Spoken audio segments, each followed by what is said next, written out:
बिहार में चुनाव का माहौल है और देखना ये है कि बिहार की जनता बदलाव चाहते हैं या स्टेबिलिटी और एक्सपीरियंस पर ही भरोसा करते हैं।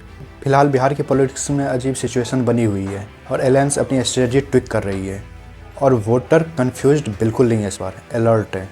नीतीश कुमार लगातार गवर्नेंस पर जोर दे रही है, लेकिन अनएम्प्लॉयमेंट और माइग्रेशन अब भी सबसे बड़ी समस्या बनी हुई है।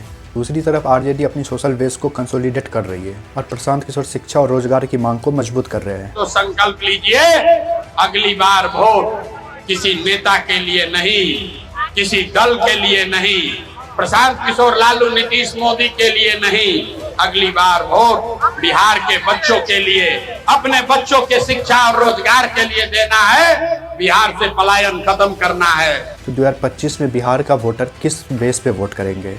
विकास पर, कास्ट पर या एम्प्लॉयमेंट पर? बिहार का वोटर अब सिर्फ इमोशनल नहीं, प्रैक्टिकल हो चुका है। पहले जैसे बिहार में कास्ट बेस्ड लॉयल्टी इंपॉर्टेंट थी, अब वो धीरे धीरे कम हो रही है। आज के नौजवान पूछने लगे हैं डिग्री के बाद जॉब कहाँ है, बिजली, पानी, सड़क के बाद अब नेक्स्ट स्टेप क्या है। उन पर लोग कह रहे हैं अब नया लीडर नहीं, नया सिस्टम चाहिए। लाइन बहुत कुछ कह जाती है, यानी बिहार का वोटर अब सॉल्यूशन ओरिएंटेड ढूंढ रही है। कौन प्रोमिस करेगा नहीं, कौन डिलीवर करेगा, इस पर बात विचार हो रही है।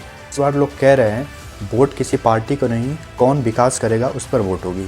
लेकिन यही सोच अगर ग्राउंड लेवल तक गई तो बिहार का इलेक्शन नैरेटिव बदल सकता है। रोजगार और माइग्रेशन अब भी सबसे बड़ा इशू है बिहार के लिए। एजुकेशन और स्किल, यूथ का फ्रस्ट्रेशन इस पर बढ़ रहा है। लॉ एंड ऑर्डर, लोग सेफ्टी और गवर्नेंस दोनों देख रहे हैं। Development beyond Patna, rural Bihar अब आवाज़ उठा रहा है। वोटर ये 4 सवाल लेके पोलिंग बूथ पर जाएगा और हर पार्टी को इसका जवाब देना पड़ेगा। बिहार में एक नई पार्टी बनी है, जन स्वराज, प्रशांत किशोर जी की पार्टी। कास्ट को छोड़कर इन सारे मुद्दों पर सवाल उठा रही है और यही सारे मुद्दों पर वोट भी मांग रही है कि बिहार अब बदलाव चाह रही है। बिहार का वोटर अनप्रेडिक्टेबल है, कभी साइलेंट रहकर सबसे बड़ा डिसीजन दे देता है। 2025 में अगर यूथ टर्नआउट हाई रहा तो नए लीडर को मौका मिल सकता है बिहार में। अगर रूरल वोटर डोमिनेट करता है तो ट्रेडिशनल पार्टी का एज बना रहेगा।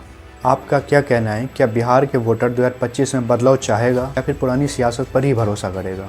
कमेंट में अपना ओपिनियन ज़रूर लिखिएगा, क्योंकि बिहार का फ्यूचर डिसाइड करेगा आपका वोट। धन्यवाद।